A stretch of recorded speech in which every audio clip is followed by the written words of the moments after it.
J'étais dans les nuées quand tu es arrivé. Dans mon lit circulaire, je parlais, écrit dans mon cahier rectangulaire. Écrire allongé. Écrire allongé plutôt qu'assise. Qu'est-ce que ça change? Ça donne quoi si je dis écrire allongé semi-assise dans un lit rectangulaire, dans un cahier circulaire? Oh, wow. Ah, je fais ça parce que, en fait, le mouvement de mes cheveux travaille à la racine du capillaire. Et ça permet de régénérer mon inspiration.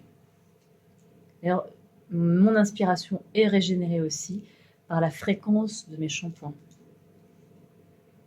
Il n'y a pas longtemps, j'avais les cheveux raides. Je ne sais pas si vous avez remarqué. Ils s'étaient raidifiés. Et là, ils sont de nouveau frisés. Et ça met en ébullition l'inspiration.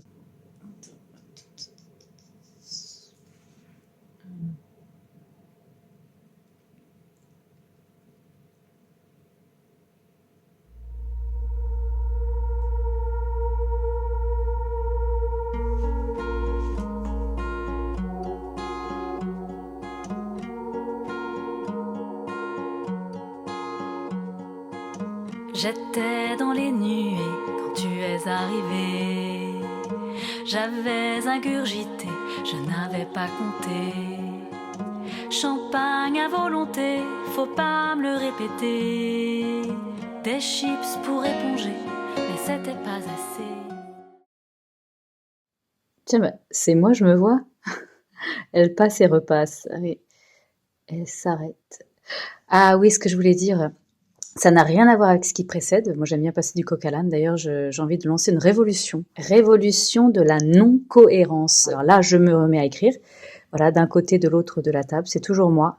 Je me dédouble. J'aime bien me voir me dédoubler comme ça. Et en fait, j'adore chercher des lieux différents pour écrire. Bien sûr, il y a toujours cette chambre à soi, comme le dit Virginia Woolf. Une chambre à soi pour écrire. Pour nous, les femmes créatrices.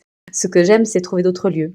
Des cafés où je puisse écrire et lire, lire et écrire. Dans les mots de Sartre, quand j'étais adolescente, j'ai adoré. Oui, je revendique la non-cohérence comme nouvelle cohérence. Est-ce qu'un jour, je publierai ce que j'écris dans ces cahiers de par l'écriture? Bonne question, Irina. Révolution de la non-cohérence.